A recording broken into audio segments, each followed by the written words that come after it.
In the stillness of dusk, the chapel rose from the mist, like a spectre caught between worlds, an ancient sentinel whose crumbling stones whispered secrets no mortal ear should hear. Vines strangled its decaying facade, their gnarled fingers clawing upward as if attempting escape from some unseen horror buried beneath. Each stone, weathered and grey, bore testament to forgotten tragedies and prayers unanswered, bathed in the melancholy hues of twilight that painted the world in mournful shades. It was in this place, shunned by villagers whose tongues trembled to utter its name, that I, Reverend Elias Dorian, conducted my solitary watch. I had long abandoned the joyous hymns and comforting verses, exchanging them for prayers steeped in loneliness and shadow. My footsteps echoed hollowly upon the chapel's fractured stones, reverberating through empty pews that no longer welcomed supplicants, and around the empty altar whose silence mocked my dwindling faith. The villagers had forsaken this house of worship years before, driven by vague fears and hushed superstitions. Yet I remained, bound not by duty, but by a compulsion darker, more personal than mere devotion. Each evening, as twilight laid its oppressive mantle over the desolate land, I found myself drawn to the sanctuary, compelled to bear witness to the encroaching darkness that seeped from the earth like blood from an unhealed wound. Tonight, the mists gathered densely, whispering with unseen voices as if plotting my ruin. The air itself thickened with unspoken dread, and as I stood at the threshold of the chapel, I felt a chill grip my heart, a chill that warned of secrets best left entombed beneath sacred ground. Yet with trembling hands I pushed open the great doors, feeling the weight of centuries press upon my soul, and stepped once more into the waiting embrace of shadows. As I paced within the chapel's melancholy confines, shadows danced like spectral sentinels upon walls adorned with faded frescoes, whose once vibrant depictions of angels now wore expressions twisted with sinister mockery. I paused before the tarnished altar, contemplating my weary reflection upon the polished marble, haunted by an age that transcended my years. The flickering candlelight, my only companion, sputtered feebly, casting grotesque distortions upon my visage, manifestations of inner turmoil that clawed at my sanity with relentless persistence. Solitude had become my shroud, grief my only sacrament. Memories, half-formed and indistinct, tormented me, ghostly echoes of a past long buried but never truly forgotten. Within my troubled dreams, faces appeared, blurred and accusing, their mournful eyes silently condemning my unspoken transgressions. Foremost among them was the pale visage of my younger brother Alexander, whose innocent eyes stared eternally from the depths of my conscience, eyes reflecting a betrayal so deep it burned my soul with unending agony. How many years had passed since that fateful evening, when youthful recklessness had condemned him to the darkness below? His death, an accident unspoken yet omnipresent, lingered eternally at the edge of my awareness, a spectre of guilt wrapped in secrecy, hidden beneath robes of piety and devotion. Each prayer spoken in reverence felt hollow, each confession whispered into silence echoed back mockingly, empty and unforgiving. Yet the chapel itself seemed to understand the shadows within my heart, for here solitude spoke in a language I comprehended intimately. As darkness thickened around me, I felt strangely comforted by the chapel's oppressive presence, as though the very stones whispered assurances that my sins remained buried and unknown. But tonight, a peculiar restlessness stirred within me, a growing unease that clawed its way into consciousness, urging me toward some unknown reckoning. Suddenly a sound penetrated the stillness, a faint, distant scream from beneath my feet, impossibly mournful and chilling. My heart froze, my breath catching painfully in my throat. I stood paralyzed, straining to dismiss it as mere fancy, an illusion born of fatigue and isolation. Yet it returned, louder now, swelling from somewhere deep beneath the sanctuary floor, a scream so filled with despair, so horribly familiar that it shattered my tenuous grasp upon reason, awakening fears long suppressed beneath layers of denial and prayer. I knew then, with terrible certainty, that the chapel was no mere refuge. It was a tomb, an altar to forgotten sins, and those sins had awakened, demanding recognition. As twilight melted into night's black embrace, I knelt upon the cold stones before the altar, lips murmuring prayers devoid of conviction, my thoughts drifting inexorably toward melancholy reflection. Within that dim sanctuary, silence reigned, a silence profound yet unsettling, as if the chapel itself were holding breath, waiting for a revelation too dreadful for mortal ears. It began softly at first, a mere tremor beneath my knees, a subtle vibration that slithered upward through the ancient stones like a serpent through loam. I dismissed it, blaming nerves frayed thin by solitude and sorrow. But then it rose again, louder, distinct, a mournful cry, thin and wretched as the voice of a soul torn from its mortal coil, seeping upward from some forbidden depth beneath the earth. My heart quickened in rhythm to that unearthly wail, beating frantically as I strained forward, pressing ear against stone as one might seek the heartbeat of something long dead, yet somehow, terribly, alive. The scream swelled into an agonized crescendo before fading into a ghostly whisper, a whisper calling my name, the sound like rustling leaves stirred by the icy fingers of unseen hands. Madness, I thought. Surely madness born from isolation and grief. Yet the voice returned, louder, each cry thick with anguish, each syllable dripping with despair. Ilias!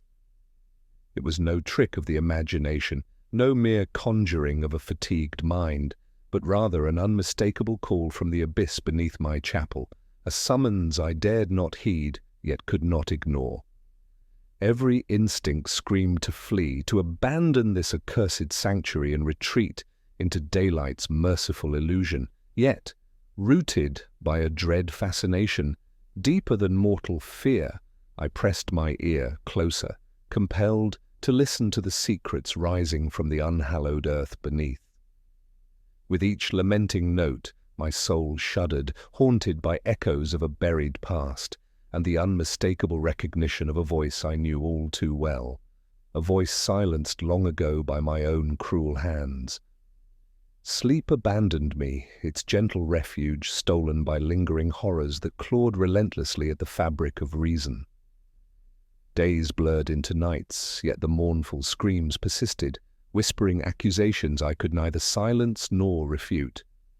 Thus haunted, I paced the solitude of my chambers, illuminated by sputtering candle flames whose shadows danced mockingly upon walls that seemed to close tighter each passing hour. It was in this trembling solitude that I received the letter, a slender parchment, yellowed with age, bearing no familiar seal. The handwriting twisted elegantly, yet unnaturally upon the page, each stroke a needle piercing the fragile veil of forgotten memories. The message was brief, cryptic, and inscribed with a darkness that seeped into my veins like poison. Reverend Elias, beneath the sacred stones lies the truth you fear most, a truth known only to you and the damned. Seek it, or forever hear our screams. A friend of the damned. With quivering hands, I read the words again and again, each repetition driving their dreadful meaning deeper into my heart. Who but I could know the truth they implied? Who but the dead and myself knew the secrets entombed beneath the chapel stones? In that instant, the veil between past and present tore apart, unleashing memories I had desperately buried. The pale face of my brother, eyes wide with betrayal, swallowed by darkness long ago.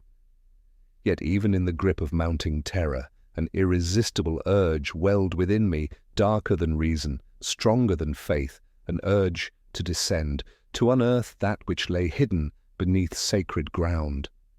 For within that cryptic message was not mere revelation, but inevitability, a truth from which I could no longer flee, a doom whispered in screams from beneath the chapel floor. In the wakeful solitude of my quarters, where shadows twisted sinuously like phantoms of the damned, the echoes of those wretched cries had begun to infiltrate my consciousness, gripping my soul with a dread unnameable and persistent. Night after night, I strained my ears, desperately hoping the cursed sounds beneath the chapel stones would prove mere fancies conjured by a weary, grief-stricken mind.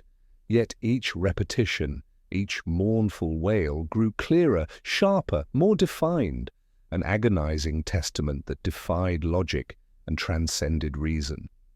It became as though the stones themselves had found voice, weeping forth the lamentations of buried sins and hidden tragedies never meant to be unearthed. At first, I sought refuge in prayer, kneeling fervently before the altar and uttering words that now rang hollow in my ears, empty incantations against terrors born from places where God himself dared not tread.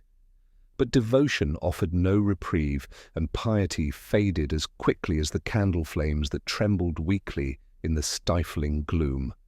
Sleep became a distant, mocking illusion, elusive as salvation itself, and soon my nights became vigilantly haunted by dread, anticipation, waiting, always waiting for those relentless shrieks to rise once more. Days became indistinguishable from nights, each hour bleeding into the next, colored only by growing paranoia. The villagers, already wary of my presence, retreated further, whispering veiled warnings and crossing themselves furtively as I passed. Yet their fear paled beside my own, for theirs was born of superstition, a primal caution against unseen evil. Mine sprang from a deeper abyss, a chasm carved by intimate acquaintance with sins unspeakable, secrets known only to me and the darkness. As hours stretched to days, my composure eroded beneath relentless torment.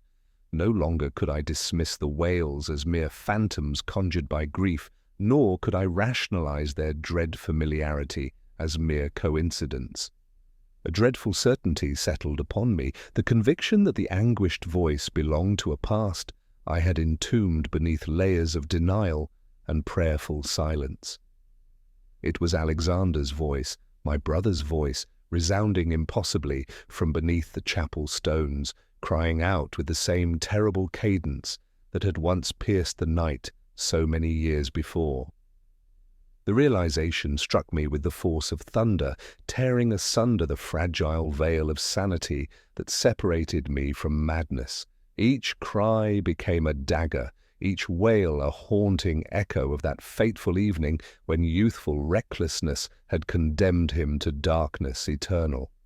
Memories long suppressed erupted violently, clawing their way from the graveyard of my mind, vivid and accusing.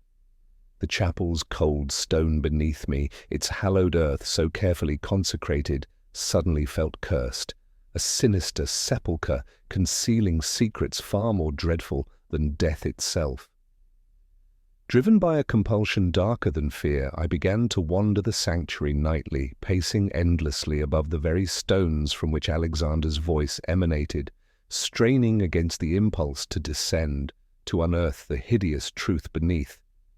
Yet every instinct recoiled, every nerve screamed in protest, warning that the discovery of what lay hidden below would unleash horrors no human soul could endure. The internal struggle consumed me, tearing at my soul like vultures upon carrion, each second spent in agonized indecision, weakening the thin grasp I held upon my sanity. In those moments of unbearable silence between screams, when even the darkness seemed poised in breathless anticipation, I glimpsed within myself the seed of true madness, fragile, trembling, yet inevitable. And it grew, nurtured by dread and nourished by guilt, until it had taken root deep within the crumbling recesses of my mind, its twisted branches stretching forth to devour every last remnant of reason. Thus bound in torment, driven toward inevitable doom, I became prisoner not only of the chapel, but of my own haunted conscience. From beneath sacred stones, my brother's spectral cries rose inexorably, echoing my own silent screams, whispering the awful truth I dared not face, that beneath the chapel lay buried not merely Alexander's remains, but my very soul, chained forever in a crypt of my own creation. As days faded into shadow-woven nights, my existence became a ceaseless vigil upon the precipice of dread. Sleep was now a luxury stolen from me by whispers echoing upward from that ghastly abyss, and my mind, already frayed and haunted, began to unravel into tangled threads of fevered imaginings. Even the comforting embrace of daylight ceased to shield me from the encroaching horrors, for with every passing twilight, the darkness pressed closer, wrapping me in sinister folds that allowed no escape. The chapel grounds, long abandoned by the footsteps of faithful supplicants, grew ever more restless beneath a constant shroud of mist, vapors rising like spirits from forgotten graves. I paced these paths with anxious tread, their winding ways familiar yet newly alien, every shadow harboring shapes that shifted and swayed, mocking me with half-glimpsed forms. At the very periphery of my vision, dark silhouettes danced sinuously, their outlines trembling like apparitions caught between realms, ever watching, ever waiting, their presence a silent promise of unnameable doom. By candlelight alone, I sought refuge within the chapel's hallowed halls, but sanctuary had become illusion. Each flame that struggled bravely against the gloom flickered weakly, shadows encroaching upon their fading strength, until at last they were extinguished, leaving me shrouded in a pitch-black void. With every snuffing of a flame came whispered laughter, low and guttural, rippling softly as though carried by an invisible choir from depths beneath my feet. These spectral hymns rose hauntingly from below, their melodies tainted with grief, their harmonies distorted by madness, resonating as if sung by a congregation long consigned to damnation. Within that intolerable darkness, I strained desperately to discern rational explanations, clinging feebly to what remained of my dwindling faith. Yet reason withered quickly under such ceaseless assaults. My very senses began to betray me, growing sharper yet more deceitful. The chill of invisible hands brushing against my neck, the subtle whisper of robes rustling just behind, the scent of incense turned putrid and heavy with decay. Thus besieged, my faculties retreated inward, folding upon themselves like frightened beasts seeking shelter where none existed. These visitations grew ever more tangible, blurring lines between waking terror and nightmare's embrace, until the chapel itself seemed no longer sanctuary but tomb, its air thickened with the stench of burial earth, walls resonant with murmurs echoing from below. And beneath it all, always beneath it all, the wretched screams persisted, rising nightly from their subterranean prison, their anguished tones carrying haunting echoes of a voice from long ago. Alexander's voice, its once familiar timbre, now twisted with torment and accusation, called my name relentlessly, a cruel reminder of my hidden sins. Each invocation from below became a dagger to my soul, carving deeper grooves into my fractured psyche. Paranoia seized hold, tightening its grip with relentless fervor. My mind spun feverishly, thoughts spiraling uncontrollably as dread consumed reason. Was it possible, could it truly be, that Alexander's soul endured beneath these stones, imprisoned by sins I refused to confess? Were these manifestations mere phantoms conjured by guilt, or revenants seeking vengeance upon the one who had condemned them to eternal unrest? The questions multiplied without respite, and answers I could neither bear nor deny, thrust themselves upon me, wrenching open long-sealed wounds with savage brutality. I wandered aimlessly within the chapel walls, tormented by visions that bled seamlessly into reality. Spectral figures clad in tattered vestments drifted silently past me, their faces pale and gaunt, their eyes hollow voids of endless sorrow.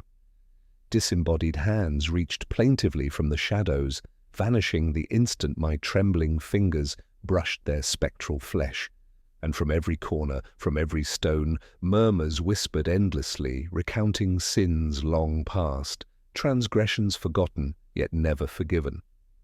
In my waking dreams, for waking had now become indistinguishable from dreaming, I beheld scenes that transcended time, dark-robed figures gathered at midnight around altars adorned in shadow, chanting blasphemies into the darkness, pale hands rising from open graves, their fingers clawing desperately at the soil above, distorted faces etched in agony, weeping eternally beneath stone slabs inscribed with curses.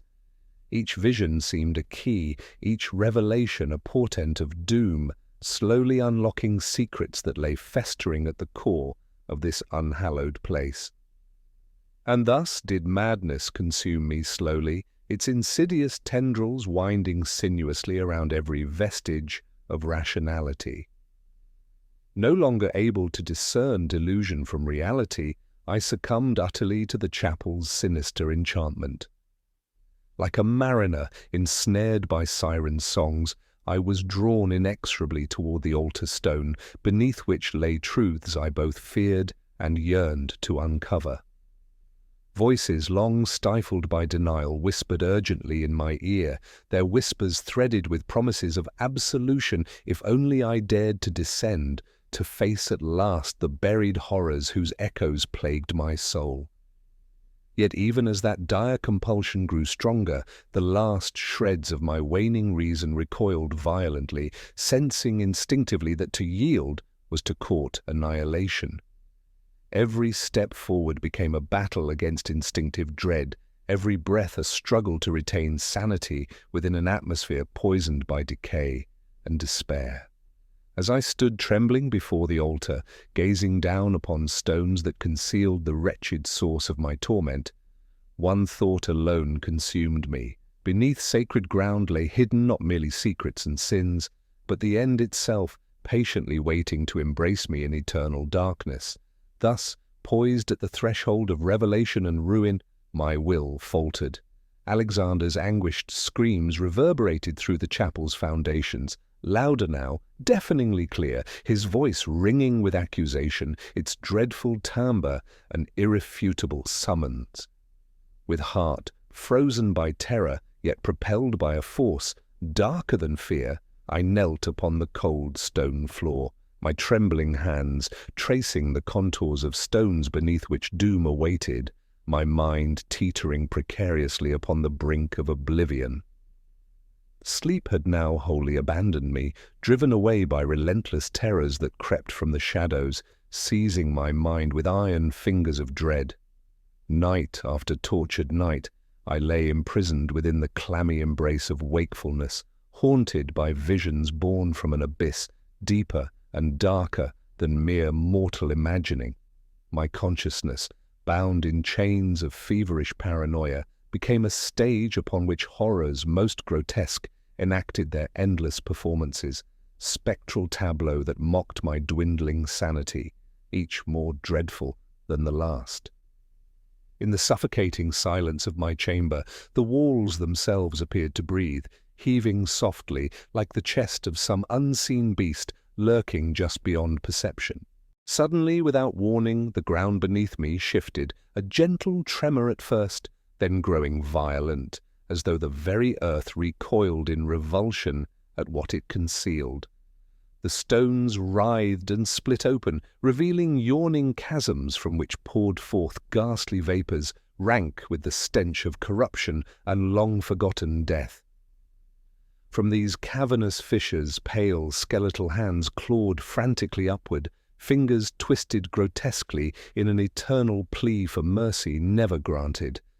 My eyes widened in horror, unable to avert their gaze, as from the ruptured earth arose figures whose terrible visages etched themselves permanently into my memory, faces twisted in agony, hollow-eyed and slack-jawed, uttering wordless accusations through blackened lips.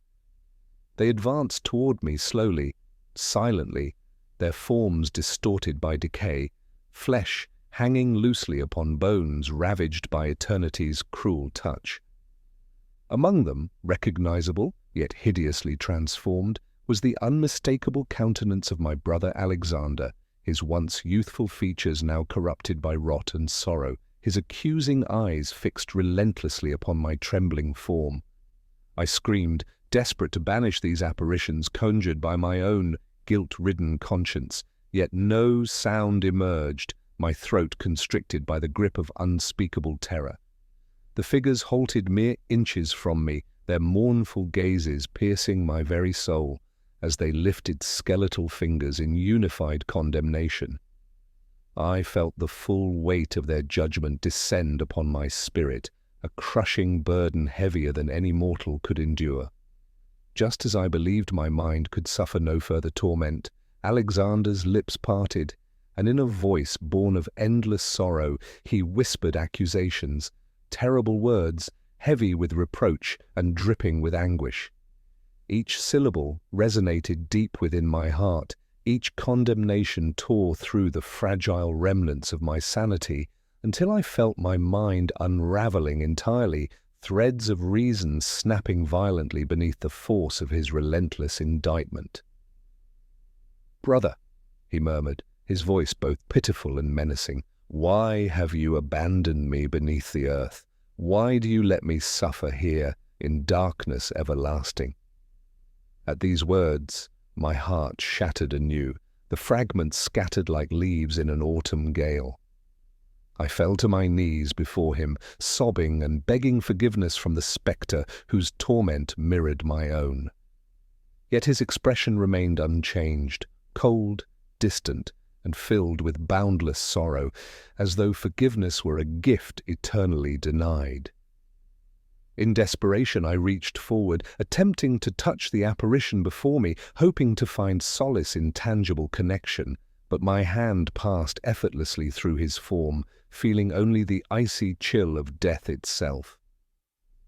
In that instant, the illusion collapsed, the graves vanished into mist, the skeletal hands withdrew into earth sealed and untouched, leaving me alone once more, trembling in darkness profound and absolute. Yet though vision ceased, their echoes lingered long afterward, reverberating ceaselessly within my mind. The chapel became a prison from which escape was impossible, a sanctuary transformed into a sepulchre, confining my tormented soul with chains wrought from memory, guilt, and grief. My senses twisted in upon themselves, every shadow now harboured dread shapes, every whisper held sinister meaning, and every moment was pregnant with fearful expectation of renewed horrors. As the days passed, these macabre hallucinations visited me again and again, relentlessly repeating with terrible clarity, each manifestation more vivid than the last. My brother's ghostly presence grew ever more insistent, a shadow that refused dismissal, a spectre conjured from past sins, each appearance more accusatory, more pitifully tragic, until I could no longer discern the waking world from this perpetual nightmare. Through it all, the chapel stood silent, indifferent witness to my unravelling, a monument not to sanctity, but to sin and decay. Its very stones mocked my plight, whispering secrets whose truth was too monstrous to bear. Beneath sacred ground lay buried my guilt, a burden unyielding, a debt unpaid, and these horrors, these visions dredged from earth and soul, were but harbingers of my inevitable reckoning. Thus bound, thus haunted, thus condemned, I realized at last there could be no release, no forgiveness, no peace. Nightmares and waking hours blurred indistinguishably, entangling me within a web of madness from which escape was impossible. And as shadows lengthened once more, I knew The next revelation would bring with it truths far worse than any yet imagined. Beneath the chapel, horrors stirred restlessly, waiting to reclaim me, for beneath its stones lay the unquiet dead, whose ceaseless screams demanded acknowledgment, vengeance, and eternal penance. My existence had become an ever-tightening coil of shadow and despair, and with each passing hour, sanity slipped through my trembling fingers like grains of sand. Time itself fractured into countless fragments, no longer flowing evenly, but twisting and spiraling in maddening loops.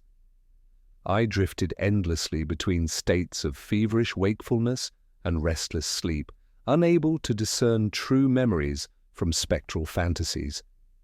In this oppressive twilight of the mind, the chapel had ceased to be a sanctuary. It was transformed now into a sepulchral cage, its walls pulsating slowly with the sinister rhythm of a heart that would not cease beating. Decay hung thickly in the air, mingled with the scent of mouldering stone, and ancient incense turned acrid, an aroma befitting the tomb of a faith long since withered. Within that accursed place, every object took on sinister significance. The tarnished crucifix above the altar twisted grotesquely, its visage contorted in an expression of eternal suffering. The stained glass saints, once radiant, now appeared tormented, their eyes filled with sorrowful accusation. Even the chapel bells, silent and rusted in their tower, seemed poised to toll mournfully at any moment, heralding not prayer, but death and judgment everlasting. Reality itself began to dissolve around me, giving way to twisted perceptions born from guilt and torment. Shadows danced upon the chapel floor, writhing as though possessed by a malevolent intelligence, whispering unintelligible promises of doom. Stone statues wept tears of dust, mourning silently over forgotten sins. My every step upon the chapel's cold stones echoed hollowly, resounding through chambers deep below, awakening muffled cries that called my name in pitiful lamentation.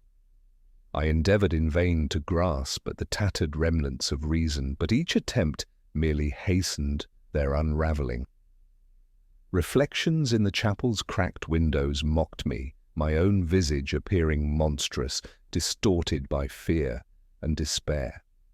Mirrors became portals to a place of anguish, each gaze revealing horrors not seen but deeply felt, images of my brother's ghostly face, pale and accusing, trapped eternally behind the glass.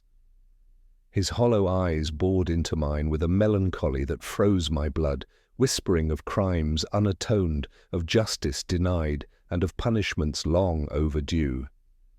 Unable to endure these phantasms, I fled repeatedly into the chapel grounds, only to find the outer world equally tainted by madness. Trees stood twisted like skeletal sentinels, their leafless limbs reaching mournfully toward an indifferent heaven.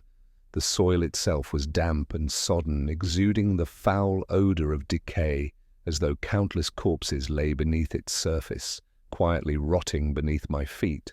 All around, shadows flitted rapidly through mist-laden air, hinting at creatures unseen, specters that watched hungrily from beyond perception, waiting patiently for my inevitable surrender.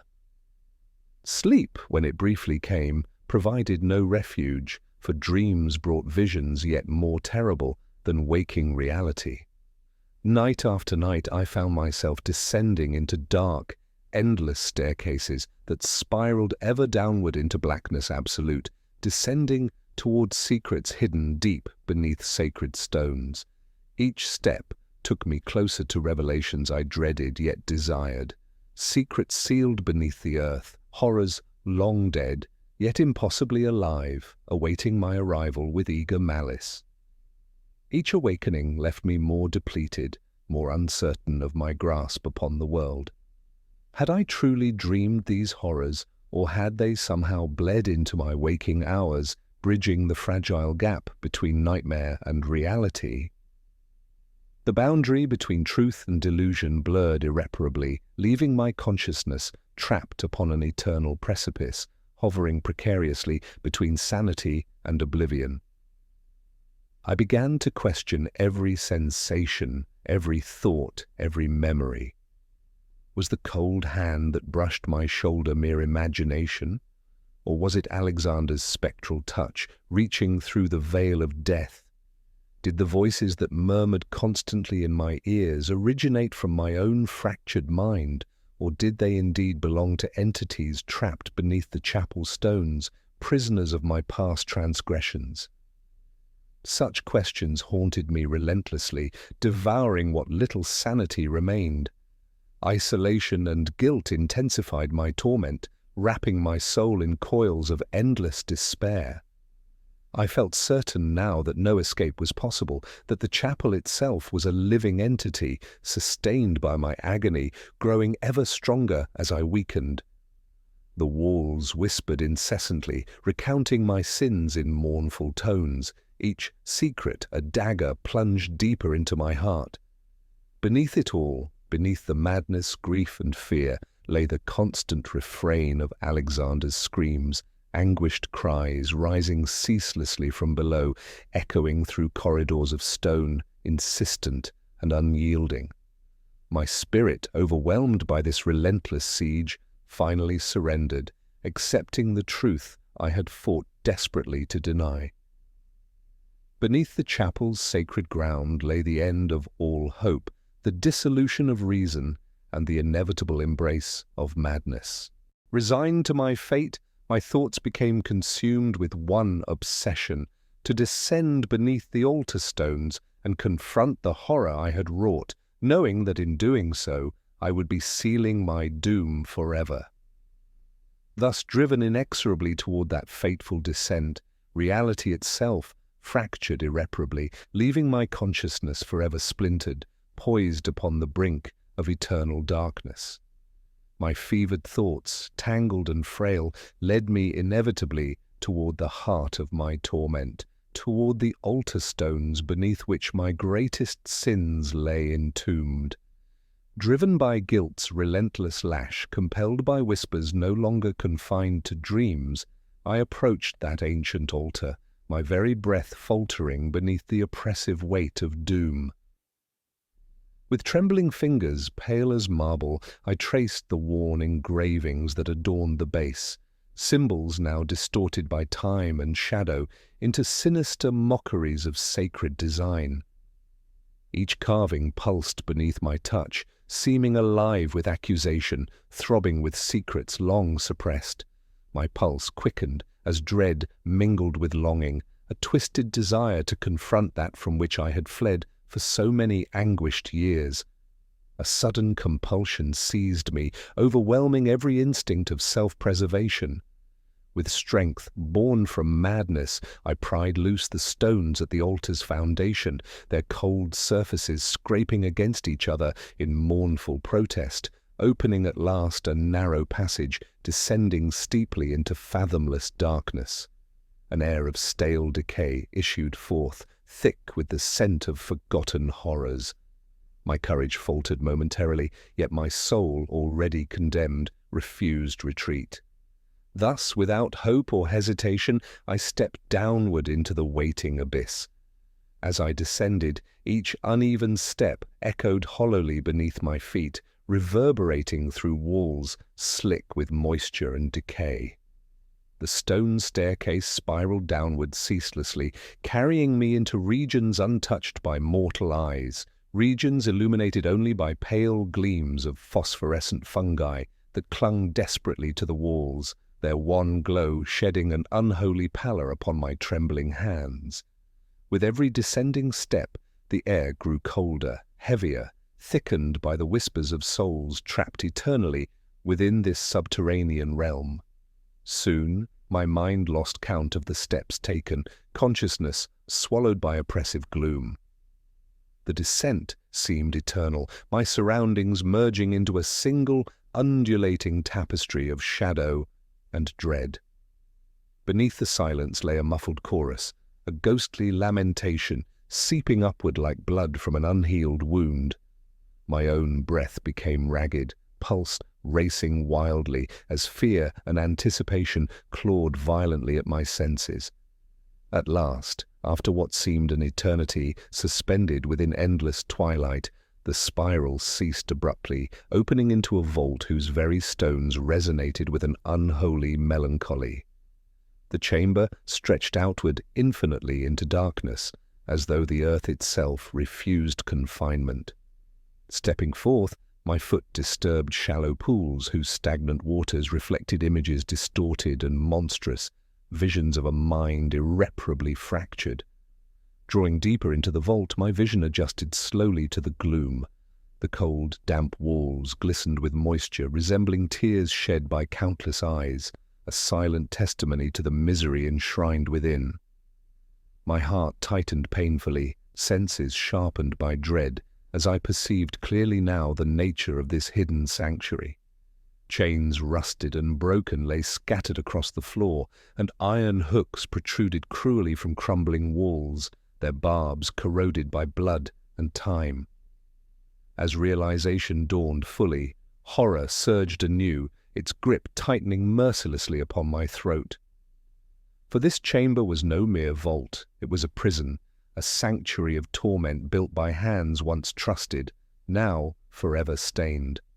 The clergy, my predecessors, had crafted here a sanctuary for cruelty, hidden beneath layers of sanctified stone, masking unholy deeds in sacred disguise. And in this knowledge my own sins found mirrored reflection, merging my guilt with theirs, our sins entwined, our souls bound in eternal damnation. Suddenly from the far reaches of the chamber echoed a pitiful cry, thin, mournful, and achingly familiar. I turned sharply, heart frozen in dread, straining to penetrate the veil of shadow, concealing the source of that anguished lament. The cry rose once more, louder now, each note laden with a grief so profound it threatened to rend my very soul in twain. "Elias!" The voice, unmistakably Alexander's, pierced the darkness like a blade through my heart. My legs trembled violently, yet I was compelled forward, driven by forces darker than fear, bound inexorably toward confrontation with that spectre whose presence had haunted my every waking hour. Thus propelled, I advanced into shadow, into truth, into the embrace of madness absolute, prepared at last to face the damnation awaiting me beneath sacred ground. The gloom thickened around me, palpable and suffocating, as I stepped further into the forsaken crypt. Each breath I drew was tainted with the acrid sweetness of rot, a vile perfume lingering on the stagnant air, heavy with centuries of neglect and unspeakable sorrow.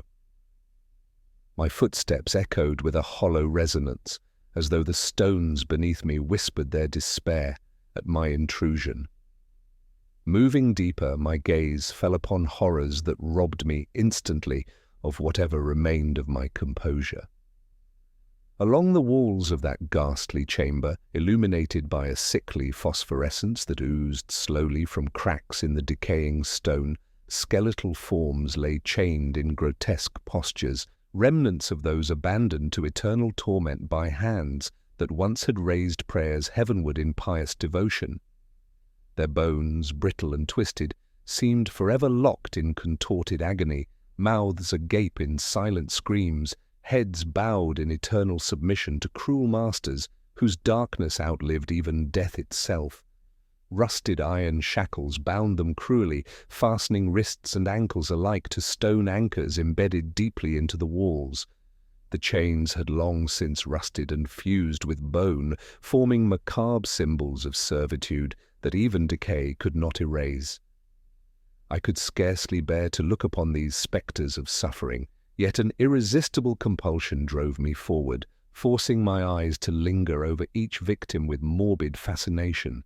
Each figure, anonymous in death yet profoundly personal in its torment, cried out silently, a plea not merely for release, but for recognition, for justice delayed beyond reckoning. A dawning realization took hold of my fractured consciousness. These souls had suffered beneath the altar of faith itself, sacrificed not for divine communion, but for perverse rites enacted by clergy whose devotion had turned to madness. The sacred had become profane, the chapel's consecration, a mask concealing blasphemous acts performed by those whose piety had dissolved into darkness profound. And now, standing amidst their victims, I felt their sins pressing down upon my shoulders, entwining with my own, until the boundaries between perpetrator and witness blurred irrevocably. My breath quickened, heart hammering violently against the cage of my chest, as I stumbled toward one particular figure whose posture radiated a grief so profound it chilled my very soul. Its head was bent forward, hands raised in desperate supplication, yet frozen forever in a plea unanswered. With trembling fingers I reached out to touch its brittle skull, feeling the cold weight of centuries within my grasp. Yet at the moment of contact, an electric shock surged violently through my body, a sensation both terrifying and revelatory, and I recoiled as if stung. In that instant the crypt itself seemed to stir, awakened from slumber by my touch, and from deep within its oppressive silence came a low, mournful chant, voices rising in sorrowful hymn, growing louder, swelling with grief and accusation. Around me the bones rattled softly, vibrating with an unearthly resonance, their song filled with melancholy and despair. Each syllable, each mournful note, resonated deeply within my mind, exposing memories I had long endeavored to suppress. My senses reeled, consciousness spun wildly, caught between the horrors surrounding me and the greater horror within my own heart. My past crimes, interwoven with those committed beneath this cursed sanctuary, were laid bare, illuminated by the spectral song echoing endlessly from these tormented souls. The chant rose to a fevered pitch, revealing truths hidden by layers of denial, truths that had festered unseen, awaiting only my arrival to erupt violently into awareness. I staggered back, overwhelmed by waves of remorse, terror, and guilt.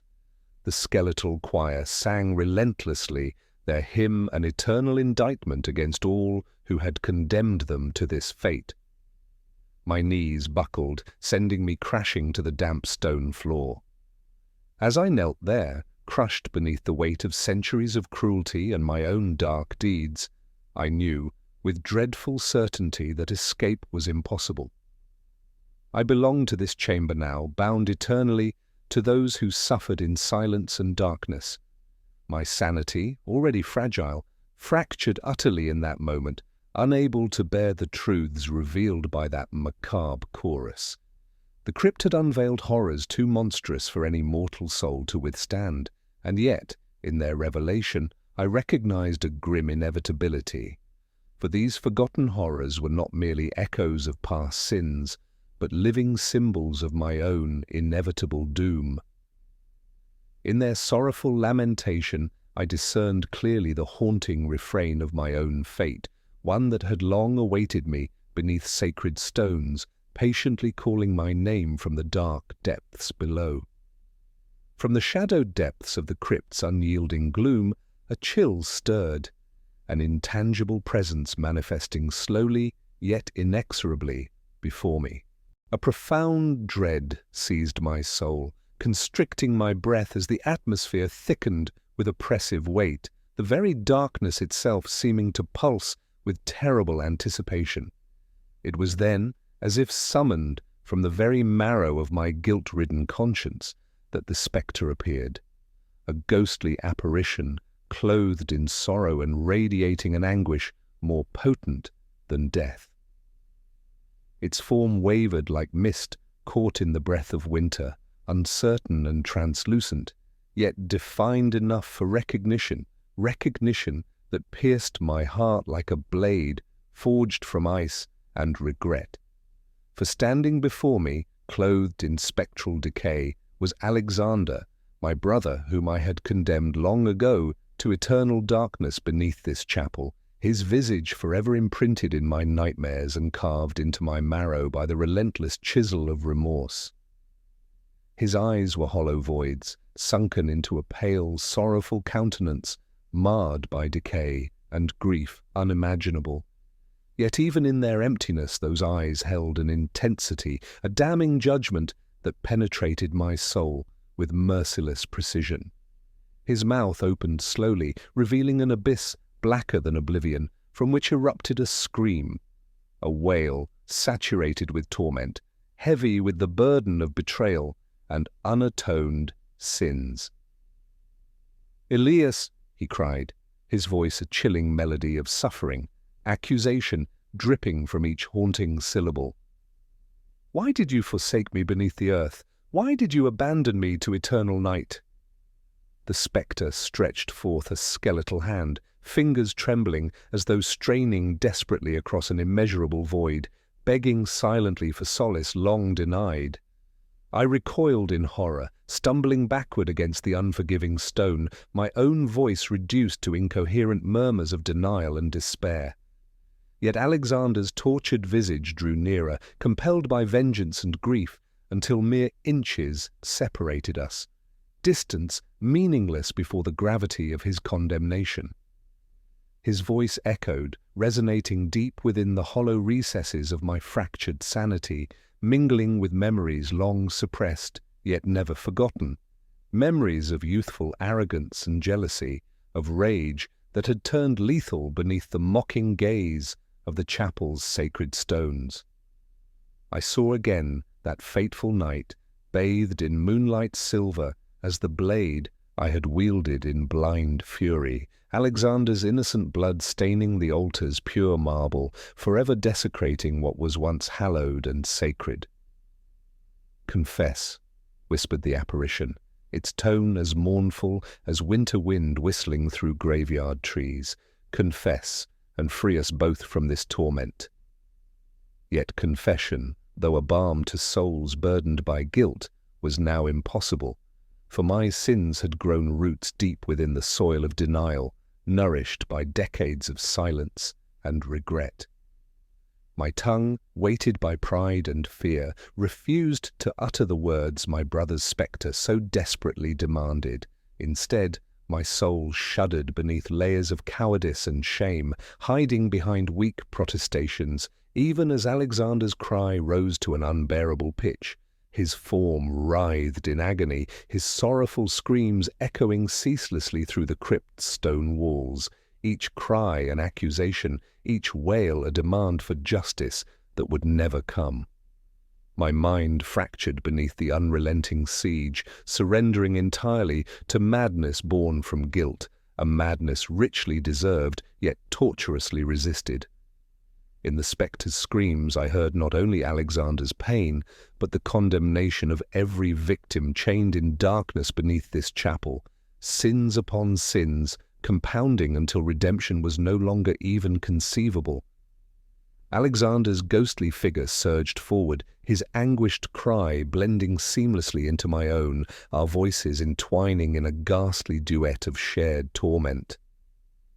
And as darkness enveloped us both, I knew with agonizing certainty that no atonement could suffice, no forgiveness awaited me, only this eternal confrontation with my own buried sin, beneath stones sanctified by prayers unheard, in a chamber consecrated to darkness, where guilt itself had become my everlasting companion.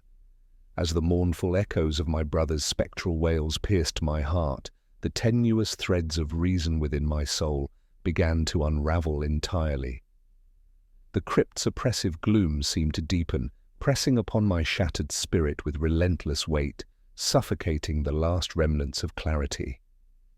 Alexander's ghastly form hovered before me, a twisted reflection of all my sins. His anguished eyes bore into mine, drilling mercilessly into the marrow of my being until I felt my sanity splinter, fracturing like glass beneath a relentless hammer.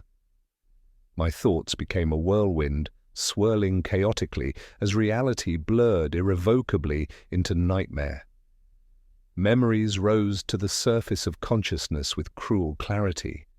Visions of Alexander's innocent blood staining the chapel stones, pooling darkly beneath the altar as I stood frozen in horror, the blade trembling within my guilty hand. The scene replayed mercilessly, an endless cycle of accusation from which escape was impossible, as though the walls of my mind had become a prison, entrapping me forever with the ghostly manifestations of past transgressions. I fell to my knees, pleading incoherently, begging the apparition for forgiveness, yet each plea only strengthened the grip of madness upon me. Alexander's phantom remained impassive, his mournful eyes filled not with mercy but relentless judgment. In desperation I covered my ears, attempting to silence his dreadful cries, but the wails persisted, resonating within my very bones, reverberating through my soul, until I felt myself dissolving into the same spectral anguish that consumed him.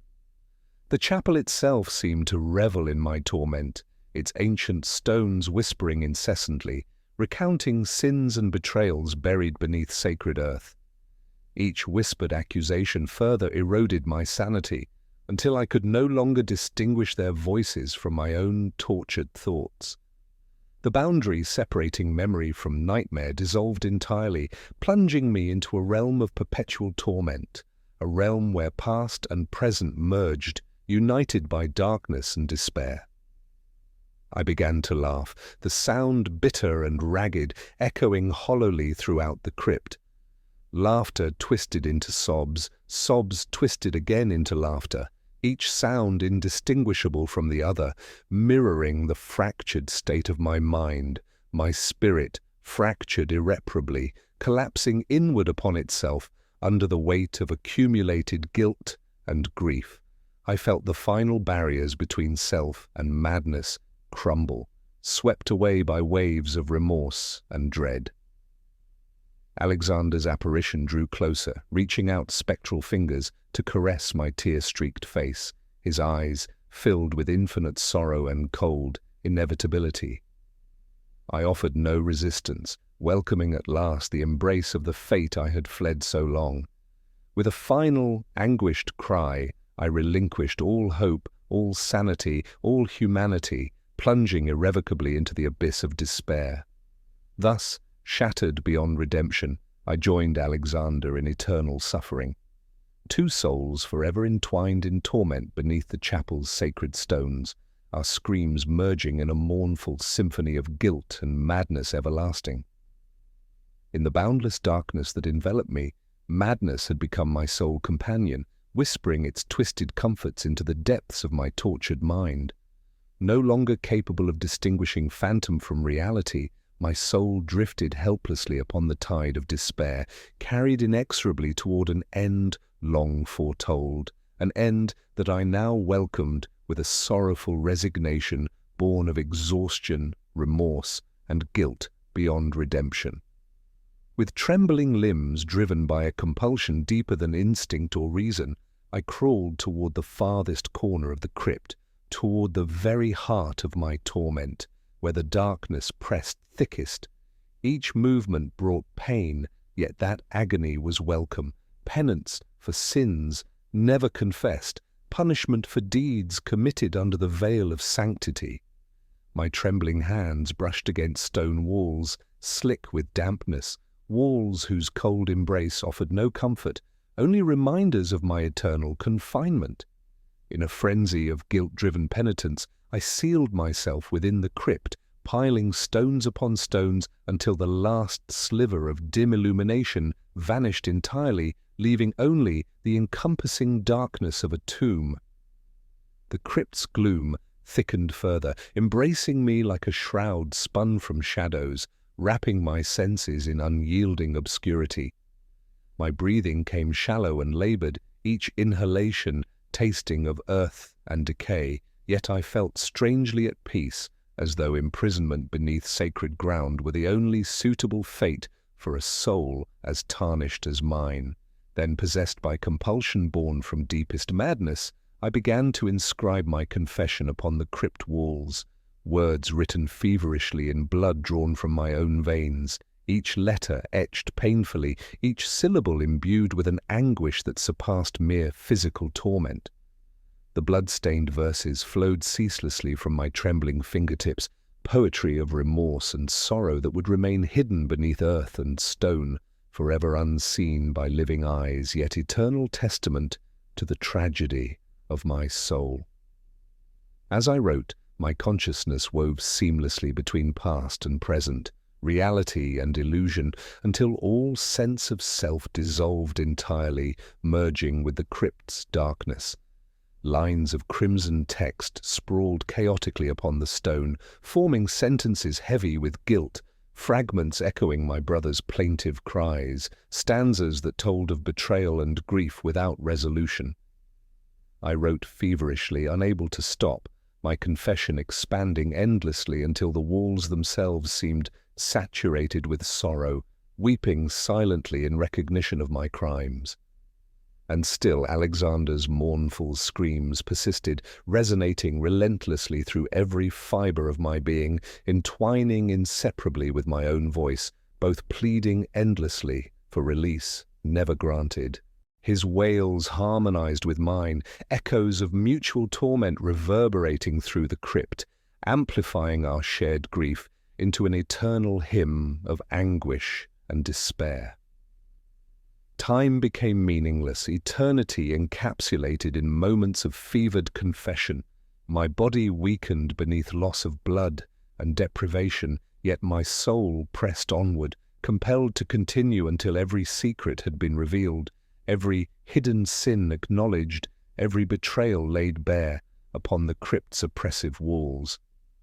My strength waned, yet I persisted, propelled forward by a guilt whose depth defied measurement, a guilt that burned my soul and froze my heart simultaneously. Finally, as my strength ebbed, and the last line of my confession stood completed, its words glowing darkly in blood upon the stone, I sank to the ground, utterly spent, my breath shallow, consciousness slipping gently toward darkness everlasting. Yet even as I lay dying, Alexander's screams rose once more, entwining themselves with my final heartbeat, sealing forever our mutual torment within the crypt's unyielding confines. Thus ended my futile quest for redemption, my final atonement, an eternal inscription carved by madness and despair. My confession would never be read, never acknowledged, yet it remained forever beneath the chapel, immortalizing my guilt alongside Alexander's endless screams, an everlasting echo of sins buried beneath sacred ground, resonating ceaselessly in darkness absolute. Years passed unnoticed, like shadows creeping silently over forgotten tombstones, before the villagers dared once more approach the chapel, its name now a whispered curse upon trembling lips. They moved cautiously, their steps hesitant and wary, hearts burdened by superstition and dread. Upon entering, they found the chapel empty, devoid of warmth, prayers, and life itself. The sacred walls, which once echoed with hymns and reverent whispers, were now silent as the grave. Yet silence itself held a sinister secret, an unnatural quietness too profound to be mere absence of sound. Slowly the villagers advanced deeper into the sanctuary, their uneasy glances darting furtively toward shadows that seemed to shift subtly at the edges of vision, elusive yet unsettling. As they reached the altar, dread tightened like icy fingers around their throats, their gazes drawn involuntarily towards stones laid hastily across an opening beneath the sacred floor. An opening sealed not with reverence, but with desperate urgency. Unearthly coldness radiated upward, seeping into their bones, sending shivers racing down spines already trembling beneath the weight of unnamed fears. With collective hesitation, they paused, straining to comprehend the mystery before them, ears attuned keenly to silence that seemed suddenly alive with expectation. It was then that they heard it, a faint, sorrowful cry rising from somewhere deep below, drifting softly yet insistently through layers of stone and soil. It was not loud, yet unmistakable, a mournful wail laden with profound agony, echoing softly yet relentlessly from beneath their feet. The villagers recoiled instinctively, their breath catching painfully in their chests as realization dawned horribly upon them. From beneath sacred ground the anguished voice rose again, recognizable now, though twisted grotesquely by despair. It was the voice of Reverend Elias, once respected yet always mysterious, now imprisoned beneath the very stones where faith had flourished and sin had hidden. His cries were those of eternal torment, cries mingled irrevocably with other voices, ghostly whispers of countless victims condemned to unending darkness by secrets left buried too long. Fear seized the villagers utterly, rendering them motionless, each soul paralyzed by the hideous truth that Elias's suffering had not ended with his disappearance, but endured still, perpetual and unceasing. Slowly, inexorably, the realization sank into their hearts. The chapel was no sanctuary, but a tomb for guilt and sin, a monument built over unspeakable horrors concealed beneath holy stones. The villagers knew instinctively that no human hand could relieve Elias's torment, nor silence the mournful chorus that haunted this unhallowed place.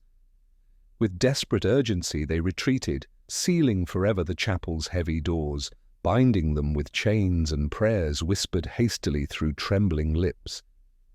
Yet, as they fled, hearts heavy with dread, they carried with them the certain knowledge that no lock nor prayer could silence Elias's eternal anguish, for his screams resonated now not merely beneath stone and earth, but within their souls as well, echoes everlasting of guilt unredeemed and sins unatoned.